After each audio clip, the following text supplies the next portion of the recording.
Hello मांगा Mannix. तो कैसे हैं आप लोग? तो चलिए आज एक नई मांगा शुरू करते हैं। इस मांगा में हमें दिखाया जाता है कि एक बंदा जो लिटरली एक स्लम से आया है और वो कैसे 10 कमांडर के बराबर ताकतवर हो जाता है, और उसके साथ साथ जब वो रिकारनेट होता है तो कैसे अपना बदला लेता है उन लोगों से जिन्होंने पिछले समय में उसे काफ़ी ज़्यादा परेशान किया था। तो बिना समय बर्बाद करे हुए चलो शुरू करते हैं मांगा। मांगा के स्टार्ट में हमें दिखाया जाता है कि आसपास सिर्फ खून ही खून है, और इधर उधर बहुत सारे लोग मरे पड़े हुए हैं। हर तरफ लाइफ फोर्स का एंड हुआ पड़ा है, माना इधर उधर बिखर रहा है, और हर जगह लाइटनिंग है। और हमें दिखाया जाता है एक बहुत बड़ा सा बैटल फील्ड जहाँ पे हर तरफ सिर्फ और सिर्फ लाशें बिछी बिछी हुई हैं। तभी दिखाया जाता है हमें हमारा मेन कैरेक्टर जो कह रहा होता है कि इन सब मौत का जिम्मेदार सिर्फ एक एंटिटी है, सिर्फ एक आदमी। और वो बहुत गुस्से में कहता है, डीमन कमांडर ग्लूटनी। और हमें दिखाया था ग्लूटनी का एक डरावना सा चेहरा। तो ग्लूटनी कहता है, बहुत बढ़िया। तो टाइनी, यही है ना तुम्हारा नाम? एक चीज तो मानूंगा मैं कि तुम काफ़ी ज़्यादा स्ट्रांग हो, लेकिन तुम्हें ये चीज़ पता होनी चाहिए, तुम कितनी भी कोशिश कर लो, तुम कितना भी हार्ड वर्क कर लो, तुम मेरे को नहीं हरा सकते, मेरी जान तुम नहीं ले सकते। तभी हमारे दिखाया था टाइनी बिल्कुल गुस्से में आता है और अपने हथौड़े पे अपने सारी माना कलेक्ट करते हुए कहता है, अच्छा। और बहुत तेज से एक अटैक करता है, कहता है लाइटनिंग वेल ऑफ। और वो पूरी ताकत से ग्लूटनी के ऊपर अटैक कर देता है, और ग्लूटनी एक हाथ से उस अटैक को रोक लेता है। तभी ग्लूटनी कहता है, हो टाइनी, अब तो हार मान लो, तुम्हारे जितने भी एफर्ट्स हैं किसी काम में नहीं आएंगे। और टाइनी कहता है, चुप रहो तुम। और उसी अटैक के साथ एक और अटैक ऐड कर देता है, म्यूटियर ऑब्जर्गेशन। और लिटरली वो ग्लूटनी को दो हिस्सों में काट देता है। और टाइनी कहता है, तुम बास्टर्ड कहीं के। और हमें दिखाता है लाइटनिंग की तरह उसका अटैक जमीन पे गिरा होता है और उसने ग्लूटनी को दो हिस्सों में काट दिया होता है, और ग्लूटनी फट गया होता है वहीं पे। और हमारा टाइनी कहता है कि फाइनली कुछ तो आराम मिला मुझे, मगर ऐसा लग रहा है कि मैं भी बहुत जल्दी मरने वाला हूँ। और वो अपने माना से अपने आप को हील करने की कोशिश कर रहा होता है। तभी कहता है, डैम इट, मेरा माना ख़त्म हो गया। और वो सोचने लगता है कि कैसे सब कुछ स्टार्ट हुआ था। और कहता है, जब मैं माना ट्रेनिंग करता था नोबेल्टीज़ के साथ में, नाइट्स के साथ में, क्या वो चीज़ें गलत थी? मैं कितनी बार सबसे पीछे रह गया, कितनी बार मैं हारा हूँ मुझे नहीं पता, लेकिन मैं फिर भी चढ़ता रहा, कोशिश करता रहा। और आज मैं अपने आप को टॉप 10 नाइट्स में देखता हूँ। लेकिन इतने सारे चैलेंजेस के बावजूद क्या यही होना था? और उस इसके साथ साथ क्या मैं इन सबको बचा पाया? नहीं। और हमें दिखाया जाता है कि आसपास इस एरिया की आग लगी हुई होती है, और वो हमारा टाइनी सोच रहा होता है कि मैं किसी को भी नहीं बचा पाया, लो मेरा माना गया। और सोचता है कि अगर ये तो डीमन कमांडर ग्लूटनी, ये लिटरली बहुत ज़्यादा ताकतवर था, लेकिन ये तो सिर्फ 7वें नंबर में था। सोचो, और भी कमांडर्स हैं, और तो और डीमन किंग भी, वो कितने स्ट्रांग होंगे। तभी पीछे से आवाज़ आती है, टाइनी तुम। हमारा टाइनी कहता है, तो ओल्ड गीज़र तुम अभी भी जिंदा हो? तभी हमें दिखाया जाता है पीछे से आवाज़ मारने वाला कोई और नहीं होता, स्वॉर्ड एम्परर होता है। स्वॉर्ड एम्परर कहता है, अनफॉर्चुनेटली मैं भी बहुत जल्दी मरने वाला हूँ, लेकिन मरने से पहले मैं तुमसे कुछ कहना चाहता हूँ। तो हमारा एमसी कहता है कि हाँ बोलो। तो स्वॉर्ड एम्परर बोलता है कि तुम भागे क्यों नहीं? तो हमारा टाइनी सोचते हुए कहता है कि तुम क्या कह रहे हो ये? तभी स्वॉर्ड एम्परर कहता है कि तुम तो स्लम से आते हो ना, तुम्हारे पास कुछ प्रोटेक्ट करने के लिए भी नहीं है, फिर भी तुमने इतना हार्ड ट्राई किया। तभी हमारा टाइनी कहता है, इससे तुम्हें कोई मतलब नहीं है। तभी स्वॉर्ड एम्परर कहता है, ये बहुत एम्बैरसिंग होगा ना? टाइनी कहता है, मुझे खुद से नफरत हो रही है जब तुम मुझसे ऐसा कह रहे हो। तो मैं हर एक चीज़ को कॉन्फिडेंस के साथ देखता हूँ, हर तरफ कॉन्फिडेंस देखता हूँ, और चाहे खुद भगवान भी क्यों ना आ जाए, मैं कभी जंग से नहीं भागूंगा। और हमें दिखाया जाता है कि स्वॉर्ड एम्परर हंस रहा होता है, बहुत ज़ोर से हंस रहा होता है। तो टाइनी उसको मॉक करते कहता है, ऐसा लग रहा है कि तुम्हारे अंदर अभी भी जान बाकी है हंसने की। स्वॉर्ड एम्परर, हाँ हाँ सही कह रहे हो। तभी टाइनी कहता है, तो तुम्हारे अंदर कुछ तो टैलेंट है, तभी तो तुम टॉप 10 नाइट्स तक पहुँचे हो। और अगर तुम वापस जाओ तो मुझे ढूंढना ज़रूर। तभी टाइनी कहता है, तुम क्या फालतू की बकवास कर रहे हो। तभी स्वॉर्ड एम्परर कहता है कि तुम अगर पुराने समय में वापस जाओ तो मुझे ढूंढना ज़रूर, लेकिन उससे पहले मैं तुम्हें अपना सीक्रेट बताना चाहता हूँ। ये अंगूठी मेरी बेटी लीला के होने पे हमने ली थी, और लीला उसका नाम रखा गया था क्योंकि मेरी वाइफ को वो बहुत पसंद था, वो फूल। लेकिन सच कहूँ, मुझे वो फ्लावर बिल्कुल भी नहीं पसंद था। और हमें दिखाया जाता है हमारे टाइनी के आसपास बहुत ज़्यादा ऑरा रिलीज़ हो रहा होता है। तभी वो कहता है कि हमारा एम्परर कहता है, तो याद रखना, जितनी जल्दी जल्दी हो सके मुझे ढूंढना और मुझे कहानी बताना। तो टाइनी कहता है, क्या तुम क्या बकवास कर रहे हो बुढ़े। तभी वो देखता है कि मैं कहाँ हूँ। ये ये जगह तो काफ़ी ज़्यादा फेमिलियर लग रही है। क्या ये मौत का सपना है? नहीं, ये मौत का सपना नहीं है। मैं सब कुछ फील कर सकता हूँ। क्या ये वो समय नहीं है जब मेरी बहन मारी गई थी? और हमें दिखाया था उसकी बहन को, जो काफ़ी ज़्यादा सैड मौत मरी होती है भाई, लिटरली। और हमारा एमसी सोच रहा होता है, क्या ये वही समय नहीं है जब मेरी बहन मारी गई थी और मैंने वो गोल्डन रिंग ली थी, लेकिन मेरी बहन सिर्फ उसको छुपा रही थी। उसके बावजूद उन दोनों वुल्फ के चमचों ने मेरी बहन को इतनी बुरी तरह से मारा। मैं इसका बदला ज़रूर लूँगा। और डेविल का नाम लिया और डेविल हाजिर। और हमें दिखाया जाता है वही दोनों गंजा और उसका साथी जो वुल्फ के साथ में काम करते हैं, वो अंदर आते हैं, कहते हैं कि तो तुम बिच कहीं की। और उसके पेट पे बहुत तेज से लात मारते हैं और वो दूर जाके गिरती है। तभी नीली शर्ट वाला कहता है, देखो मेरी हाइपोथेटिकल किक कैसी लगी। गंजा कहता है, नीली शर्ट वाला कहता है कि हाँ, वो एक लात में धूल चाट चुकी है। तभी ये दिखाया जाता है हमारा एमसी जो बहुत गुस्से में होता है, कहता है कि क्या मैं इन्हें रोक नहीं सकता? मेरा शरीर ये ये इतना कमज़ोर क्यों है? मुझे ऐसा लग रहा है मेरी एक हड्डी टूटी हुई है। और वो उसकी बॉडी को आगे की तरफ घसीट रहे होते हैं। तभी गंजा कहता है कि मैन, मुझे लगता है मर चुकी है। तभी नीले शर्ट वाला कहता है, अरे परेशान मत हो, यहाँ पे बहुत सारे पागल लोग हैं जो डेड बॉडी के साथ में भी इंजॉय कर सकते हैं, और इसके ऑर्गन्स वो तो पूरे पूरे फ्री है ना। तभी हमारा एमसी कहता है, तुम रुक जाओ, क्या मैं इसे प्रोटेक्ट कर सकता हूँ? क्या मैं किसी को सपने में भी प्रोटेक्ट नहीं कर सकता? मेरा हाथ एटलीस्ट ये थोड़ा सा तो हिल जाए। God damn it. और हमें दिखाया था वो अपने हाथ में माना रिलीज कर पा रहा होता है, उसका हाथ हिलने लगता है। तभी वो कूदता कहता है कि रुक जाओ। और वो उस नीले शर्ट वाले को बहुत तेज से सर मारता है और दूर जाके गिरता है और अपनी बहन के ऊपर बैठ जा अब बहन को प्रोटेक्ट करने लगता है अपनी बहन के ऊपर होकर, और उन दोनों को घूरने लगता है। तभी वो दोनों कहते हैं, तुम छोटे बदजात कहीं के, लगता है तुम्हारी मौत ने तुम्हें बुलाया है। और वो उसे बहुत बुरी तरह मारने लगते हैं और वो मार खा रहा होता है। तभी वो दोनों उसको छोड़ के चले जाते हैं, कहते हैं कि रहो तुम अपनी मरी हुई बहन के साथ में। तभी वो कहता है कि क्या मेरे शरीर से माना रिलीज़ हो रहा है? मैंने इस एज में माना प्योरीफाई कर लिया? मुझे यकीन नहीं हो रहा। तो ये नाइटमेयर चेंज कैसे हो गया? मैं माना मैनिपुलेट करना सीख चुका। क्या सच में उसने मुझे पुराने समय में भेज दिया है? मुझे यकीन नहीं हो रहा। तो ये सपना नहीं है, लेकिन उस बुड्ढे ने मुझे थोड़ी देर पहले क्यों नहीं भेजा, मेरी बहन के मरने से पहले? और तभी कहता है, मुझे अपना फ्यूचर बदलना ही होगा।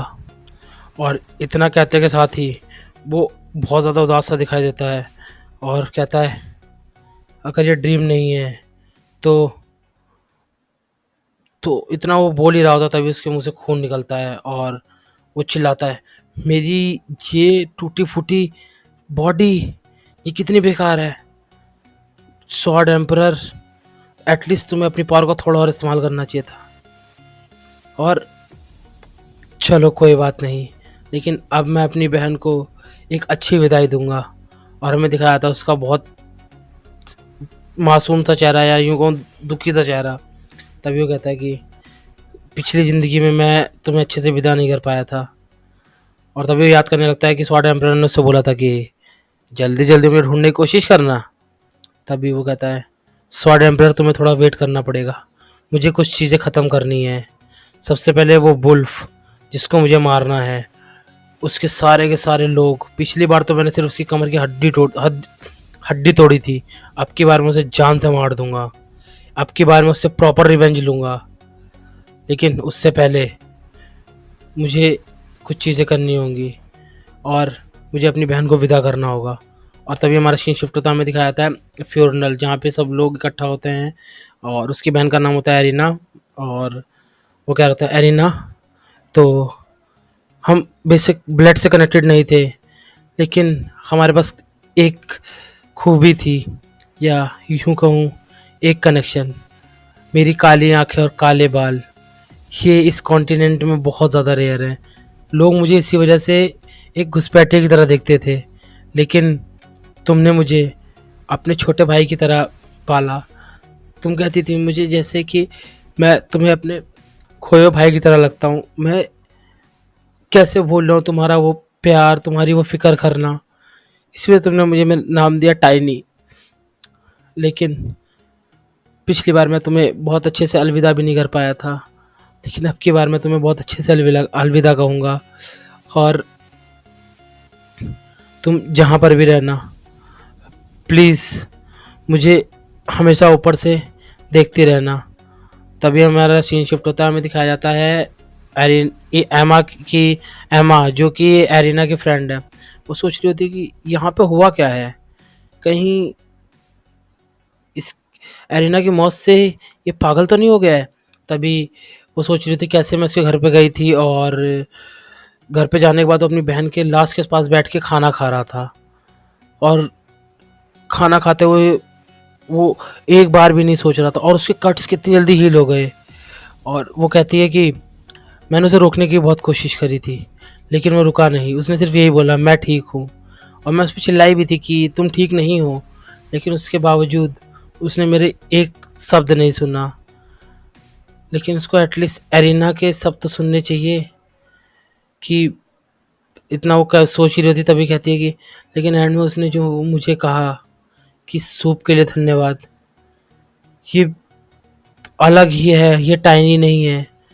उसने मुझे ये भी बोला कि मैं तुम्हें तुम्हारा फेवर रिटर्न करूँगा। मैं उस पर चिल्लाई भी थी, टाइनी रुको, लेकिन वो रुका नहीं। यहाँ कुछ तो हुआ है इसके साथ साथ में। और तभी हमें दिखाया जाता है कि एमा का एक बहुत प्यारा सा पोर्टफोलियो, या जो भी आप कह लो गाइस। तो इसी के साथ हमारा सीन शिफ्ट होता है, और हमारा एमसी आसमान की तरफ देखते सोच रहा होता है कि अब की बार अपनी ज़िंदगी में कोई भी रिग्रेट नहीं छोड़ूंगा। और हमारा सीन शिफ्ट होता है 1 महीने के बाद, हमें दिखाया जाता है कि हमारा एमसी अपने मानव मैनिपुलेशन को पूरी तरह से मास्टर करने के बाद में कहता है, तो अब चलो कुछ मज़ा हो जाए। और वो वुल्फ के अड्डे की तरफ बढ़ रहा होता है। जो उस अड्डे को गार्ड कर रहे होते हैं उनमें से 2 लोग कहते हैं, ये वो स्लम का बच्चा नहीं है क्या, ये अपने पैसे वापस लेने आया है। तभी वो कहता है, वुल्फ कहाँ है। तो वो दोनों गुस्से हो जाते हैं, कहते हैं कि तुम्हारी हिम्मत कैसे हुई छोटे बच्चे की, तुमने वुल्फ का नाम लिया। और उस पर थप्पड़ मारने वाला होता है। तभी उसका हाथ पकड़ लेता है और वहीं उसका हाथ तोड़ देता है, और कहता है कि क्या गलत है कि अगर मैंने उसका नाम लिया तो। और वो अब जो गार्ड होता है बहुत तेज से चिल्लाता, कहता है मेरा हाथ मेरा हाथ। तभी वो आगे की तरफ बढ़ते कहता है, तो तुम हो ना नकले। तभी दूसरा वाला कहता है कि इस बच्चे के साथ कोई तो दिक्कत है, इसने किसी तरह का पोषण लिया है क्या। तभी वो कहता है जो भी हो, लेकिन है तो ये बच्चा ही। तभी उसकी कॉलर पकड़ कर उठाने की कोशिश करता, सोचता उठा के पटक दूंगा। और बहुत पूरी जान लगा देता है, कहता है आ कि ये बच्चा इतना भारी क्यों है। और तभी हमारा एमसी कहता है कि तो तुम्हें क्या लगा, मैं तुम्हारी एक्सपेक्टेशन से थोड़ा ज़्यादा भारी हूँ ना। और वो जैसे कॉमिक्स में बच्चे नहीं होते वो शैतान से, उनके जैसा मुंह बनाते हुए कहता है कि डूड अब हार मान लो। और वो उसको बहुत तेज से पेट पे लात मारता है और वो गार्ड बहुत दूर जाके गिरता है और कहता है कि तो फाइनली मेरी माना बॉडी और मेरी फिजिकल बॉडी साथ में आ चुकी है। ये वो ट्रिक थी जो मैंने खुद से बनाई थी, लेकिन अब इस लाइफ में मैं इसका पूरी अच्छी तरह से इस्तेमाल कर पाऊंगा, इसको पूरी तरह से मास्टर कर पाऊंगा। और हमें दिखाया जाता है कि कैसे उसने अपनी पूरी शरीर को हील करा और रिकवर करा। वो एमा के पास जाता है, उसके 10 दिन का खाना खा चुका था और एमा कह रही होती है इसने इसने मेरा 10 दिन का खाना खा लिया। और तभी हमारा सीन मेन स्टोरी पे आता है जहाँ पे वो गार्ड पीछे जाके गिरता है और हमारा टाइनी कहता है क्या तुम्हें रियलाइज़ नहीं हुआ कि मेरी बॉडी माना की बनी हुई है। तभी वो कहता है कि वो गार्ड कहता है माना बॉडी ये क्या होती है। वो कहता है कि अरे कुछ नहीं, मैंने अपना माना अवेकन कर लिया। अब मेरे शरीर पे इतनी आसानी से डैमेज करना आसान नहीं है।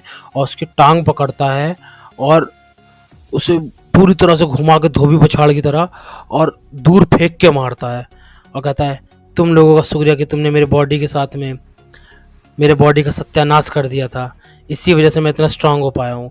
और उसे फेंक के मारता है, वो लोहे का गेट और लकड़ का गेट तोड़ते हुए सीधा हॉल में जाके गिरता है। और हॉल में जाने के बाद देखता है कि सब लोगों के बीच में सब लोग शॉक हो जाते हैं, कहते हैं घुसपैठिया कौन है ये। और हमारा एनसी अंदर आते हुए कहता है कि मैं हूँ। सब सब चिल्लाते हैं ये भिखारी बच्चा। और उसके आसपास और रिलीज़ हो रहा होता है और हमें दिखाया जाता है दो लोग ऊपर से देख रहे होते हैं। तभी ये कहता है कि ये बच्चा अकेला आया है, इसके पास तो कोई हथियार भी नहीं है। तभी हमारा एमसी कहता है तुम्हारा क्या मतलब था मैं बिना हथियार के आया हूँ। और वो एक विलन की टांग पकड़ लेता है, कहता है तुम हो ना मेरा हथियार।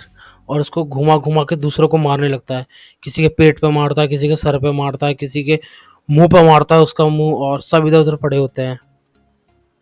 हमारा टाइनी कहता है कि तो ये छोटी मोटी मक्खियाँ ख़त्म हुई, अब चलो कुछ बड़े शिकार करे जाए। तो रेंडर ब्रदर्स तुम लोग नीचे आओगे या नहीं, उनको सारे करते हुए बुला रहा होता है। और तभी हमारा सीन शिफ्ट होता है, हमें दिखाया जाता है हमारा हमसे रेंडर ब्रदर से और कह रहा होता है कि क्यों ना ऐसा करो कि तुम दोनों एक साथ ही नीचे आ जाओ। तभी रेंडर ब्रदर में से एक ब्रदर कहता है कि तुम बहुत बोलते हो बच्चे, मैं तुम्हें 2 टुकड़ों में काट दूंगा। और हमारा एमसी अपने आसपास मान रिलीज करते हुए कहता है कि अच्छा तो नीचे आ जाओ। तभी दूसरा वाला कहता है कि ये बच्चा माना यूज़र है, तो इसका मतलब है कि हमें बहुत जल्द माना यूज़र की लाश मिलने वाली है, उसको हम बेच के बहुत अच्छे दाम पे अच्छा प्रॉफिट कमा सकते हैं। तभी वो अपने हाथ में जिस बंदे को पकड़ा होता टाइनी ने, उसके देखते हुए कहता है ओहो इसकी हर एक हड्डी टूट चुकी है। हाँ तभी हमारा सीन शिफ्ट होता है, हमें दिखाया जाता है कि जब वो एक आदमी को हथियार की तरह यूज़ कर रहा होता है तो उसके कमांडर कैसे सोच रहे होते हैं कि तो तुम हथियार की तरह एक इंसान को यूज़ कर रहे हो, तुम बहुत पागल हो। तो हमारा एमसी मूवी बनाते कहता है कि क्या मतलब मैं पागल हूँ। तभी उसके जो कमांडर होते हैं कहते हैं कि तुम्हारे अंदर थोड़ी सी भी क्लास नहीं है। तो वो कहता है कि तो मैं क्लास कैसे लेके आऊँ। तभी वो कहते हैं कि अच्छा चलो मैं तुम्हें कुछ चीज़ें सिखाता हूँ, कैसा रहेगा हैंड टू हैंड कॉम्बैट। तभी हमारा एमसी उन्हीं के पोज में आ जाता है, कहता है कि तो चलो मैं थोड़ी डिग्निटी मेंटेन करता हूँ और इन लोगों को बताता हूँ कि एक हाथ की लड़ाई कैसे होती है। और वो दोनों जैसे उसके ऊपर तलवार चलाते हैं, वो उन दोनों तलवार को डॉच कर लेता है। तभी वो दोनों शॉक होते कहते हैं क्या इसने हमारे मूवमेंट से थ्रू देख लिया। और वो एक के बहुत तेज मुंह पे मारता है, उसका लिटरली ऐसा लग रहा है कि मुंह उसका पलट चुका है। दूसरा वाला शॉक हो जाता है, कहता है कि क्या। दूसरा वाला शॉक हो ही रहा होता तभी वो जो शॉक हो रहा था उसके मुंह पे बहुत तेज से घुटना मारता है और वो लिटरली हवा में उड़ने लगता है। और वो हवा में उड़ ही रहा था तभी हमारा एमसी अपनी स्पीड का इस्तेमाल करते हुए उसके पास में आता है, उसकी कॉलर पकड़ के हवा में ही उसको तेज से नीचे की तरफ पटक देता है और नीचे गिर ही रहा होता है। तभी हमारा एमसी फिर से अपनी स्पीड का इस्तेमाल करते हुए आता है उसके नीचे और उसे जोर से लात मारता है। और इतनी तेज आवाज़ आई होती है कि आसपास पूरी आवाज़ गूंज गई होती है और वो फ्लोर तोड़ के नीचे आ जाता है। तभी हमें दिखाया जाता है कि एक अजीब सा कैरेक्टर जिसका नाम होता है वुल्फ, जो रूलर होता है इन्वेडर्स का, वो कहता है तो तुम हो कौन। तभी हमारा एमसी अपेयर होते कहता है कि ये थोड़ा सा सरप्राइज है। मैंने पिछली लाइफ में अपने देखा था कि जब मैं एक रिमोट एरिया को खाली करवाने गया था, तब मैंने देखा था डेमी ह्यूमन रेस को, और वो लोग कितने ज़्यादा ताकतवर थे। उनका प्योर सिल्वर फर कितना ज़्यादा ताकतवर था, कितना मजबूत था, और वो वेयरवुल्व्स कितना ज़्यादा स्पेशल थे, मुझे यकीन नहीं हो रहा। और वो लोग रॉयल फैमिली की तरह अपने आप को मैनिफेस्ट करते थे। वो डायरेक्टर के थ्रू डायरेक्ट अपने लीडर के थ्रू काम करा करते थे। लेकिन मेरे पिछली लाइफ में उनको मारने में कितनी दिक्कत हुई थी, लेकिन यहाँ पे ये सिल्वर वुल्फ क्या कर रहा है। तभी वो कहता है कि अरे कोई बात नहीं, मैं कुछ ना कुछ तो इसके बारे में ढूंढ ही लूँगा। तभी हमारा वो वुल्फ कहता है बच्चे तुम हो जिसने ये सब कुछ करा हुआ है। तो हमारा टाइनी कहता है तुम अंधे हो क्या, तुम्हें देख के दिखाई नहीं दे रहा, मैंने ही करा है, चलो जल्दी से इसे ख़त्म करते हैं। तभी हमारा वुल्फ कहता है तुम बड़बोले बज़ात कहीं के, मैं तुम्हारा मुंह तोड़ दूंगा। और वो अपनी आपको ट्रांसफॉर्म करने लगता है। तभी हमारा एमसी कहता है गुड गुड, बहुत अच्छा कि तुम स्टार्ट से अपनी फॉर्म चेंज कर लो, चलो बहुत अच्छा हुआ तुमने फॉर्म चेंज कर लिया। हमें दिखाया था वो फॉर्म चेंज कर ही रहा होता है और एक बहुत बड़े से वेयरवुल्फ में ट्रांसफ़र हो जाता है। हमारा एमसी भी अपना पैर ज़मीन पे मारते हुए कहता है चलो शुरू कर दें। तभी वो देखता है कि क्या, और शॉक हो जाता है, कहता है ये क्या है। और हमें दिखाया जाता है एक अजीब सा वेयरवुल्फ। तभी वो कहता है तुम्हारा तो सिल्वर फर नहीं है, तुम तो एक पपी की तरह लग रहे हो। तभी वो वुल्फ कहता है क्या बोला, पपी की तरह, और घुर्राते हुए हमारे एमसी के ऊपर अटैक कर देता है। तभी हमारा एमसी कहता है यहाँ हो क्या रहा है, और उसका अटैक को बहुत आराम से डिफेंड डॉच करते हुए कहता है कि तो तुम रेंडर ब्रदर से स्ट्रांग और तेज हो। और वो वुल्फ उसके हमारे टाइनी के ऊपर अटैक कर ही रहा होता है और हमारा टाइनी सारे अटैक्स को डॉच कर रहा होता है। तभी हमारा टाइनी कहता है लेकिन अगर मैं अपनी पिछली लाइफ से कंपेयर करूं रियल सिल्वर वुल्फ्स को, तो उनके मुकाबले तुम काफ़ी ज़्यादा कमज़ोर हो। और उसका मुंह पकड़ लेता, कहता है कि तुम्हें क्या लगा कि मेरे पास कुछ कोई आइडिया नहीं है, मैं सिर्फ तुमसे बचता रहूँगा। तभी उसकी नाक पकड़ता है और पूरी पूरी नाक उखाड़ लेता है, और हमें दिखाया जाता है वुल्फ के आसपास से पूरे में खून निकल रहा होता है और हमारा वुल्फ चिल्ला रहा होता है। तभी कहता है हमारा एमसी बताने लगता है कि मेरी पिछली लाइफ में जो बीस्ट मैन था उसने मुझे बताया था कि एक ब्रजर स्टेट में, एक पागल हुए स्टेट में एक वेयरवुल्फ से कैसे निपटें।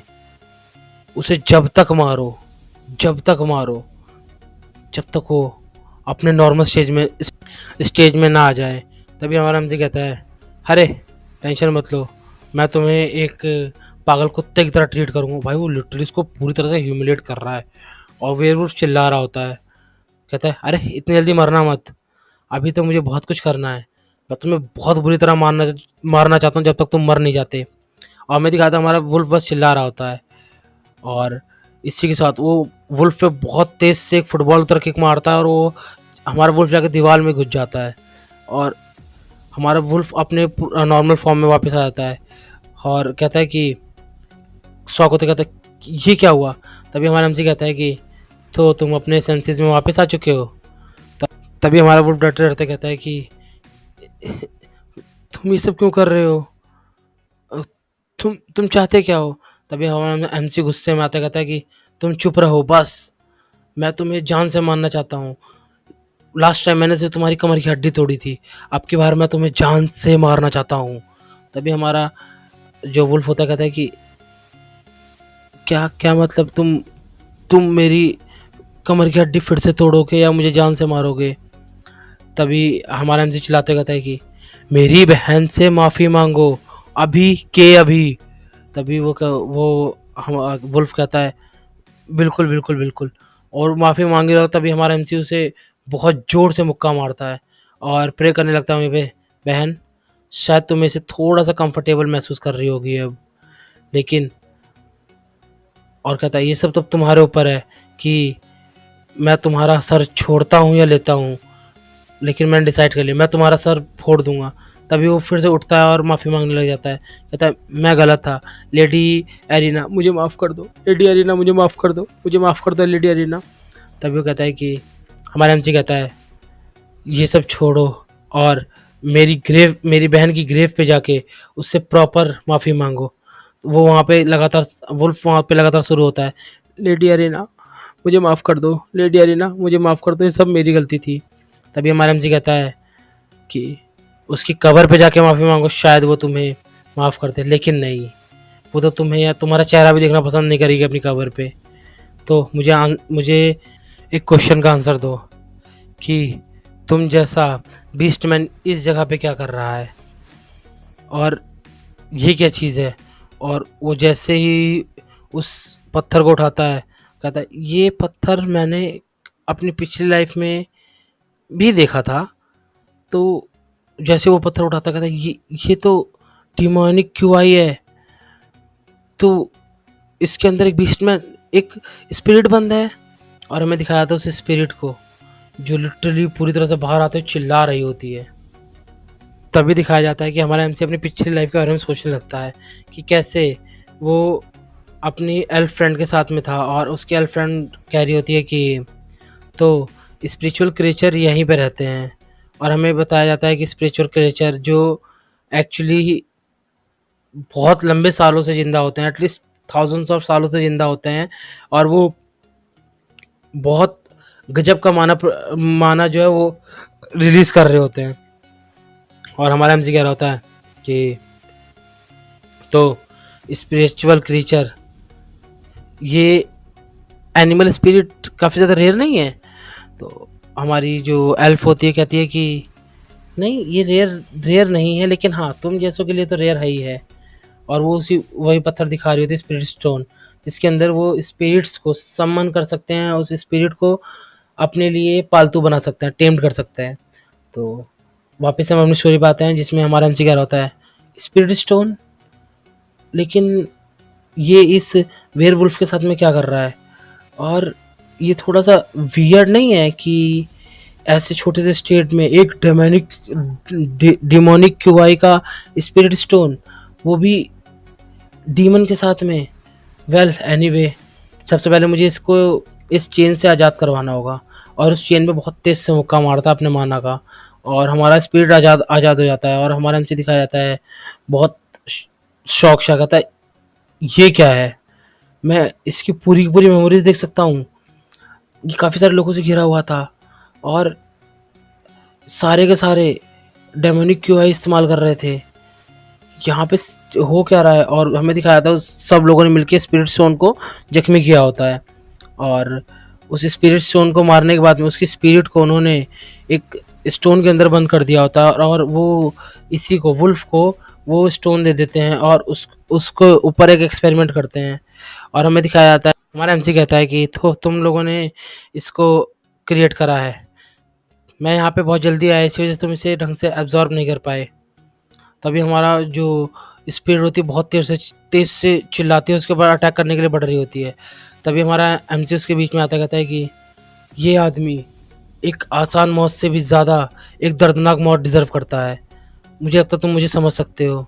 तभी हमारा एमसी कहता है कि ये तो अमेजिंग है, मेरे को लगा कि मेरे अंदर कोई भी टैलेंट नहीं है स्पिरिट टेमिंग का, लेकिन मेरे अंदर टैलेंट है। तभी वो अपनी पिछली लाइफ के बारे में सोचने लगता है, कैसे एक वाइल्फ कह रही होती है कि एक इंसान जो स्पिरिट को टेम कर सके उसके लिए उसे प्योर माना चाहिए होगा और उसकी सोल पवित्र होनी चाहिए। तभी वो कहता है कि बट आई गेस कि हमारे में सिर्फ जो बच्चे होते हैं उन्हीं की सोल इतनी प्योर होती है, लेकिन वो माना कहाँ से लेके आएंगे। वो ये सब चीज़ें सोच रहा था। तभी कहता है कि वेल, एस्टीना ने बिल्कुल सही बोला था, अब मैं यंग हूँ और मुझे नहीं लगता कि मैं प्योर हूँ, बट एटलीस्ट मेरी सोल तो प्योर है।